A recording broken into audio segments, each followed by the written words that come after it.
Sa kabila ng mga insidente ng pagguho ng lupa, pahirapan pa rin ang pagpapalikas sa mga residente sa Cavite. Ang ilan sa kanila, mas natatakot daw manakawan. Live mula sa Kawit, Cavite, nasa frontline ng balitang yan, si Gary De Leon. Gary, ano na ang sitwasyon dyan? Cheryl, sa maghapon nga natin dito sa Cavite, nakaranas pa rin tayo ng malakas na mga buhos ng ulan at dahil dyan, lumambot yung mga lupa at nagkaroon nga ng mga soil erosion at landslide. Meron ding napaulat na nasawi sa bayan naman ng Tanza, Cavite.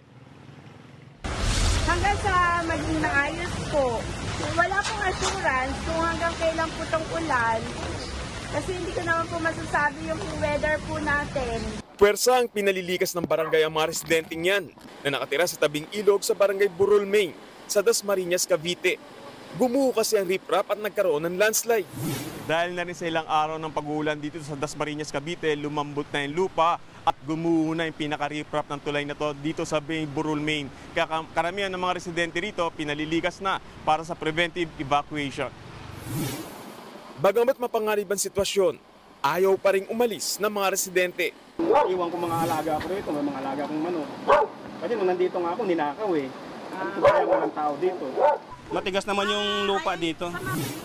Nasa 8 pamilya ang sapilit ang dinala sa evacuation center. Sa barangay San Agustin, nagkaroon din ng soil erosion sa tulay na nag-uugnay sa 2 subdivision. Wala naman nasaktan sa insidente. At dahil bagyang humupa na ang baha at passable na, inilabas na ni ate ang kanyang pamalakasang karaoke sa Rosario, Cavite. Kinakantahan niya ang mga motoristang matagumpay na nakakatawid sa baha. Sa tala ng PDRMO, umabot na sa 7,000 pamilya ang nananatili pa rin sa mga evacuation center. Cheryl, nagdeklara na walang pasok dito sa Cavite sa lahat ng antas, kabilang ang mga TESDA learners at pasok sa gobyerno. Cheryl. Maraming salamat, Gary De Leon. Mga kapatid, Cheryl Cosing po. Maging maalam at may pakialam sa mga napapanahong issue at headlines. Mag-follow at mag-subscribe na sa social media pages ng News 5.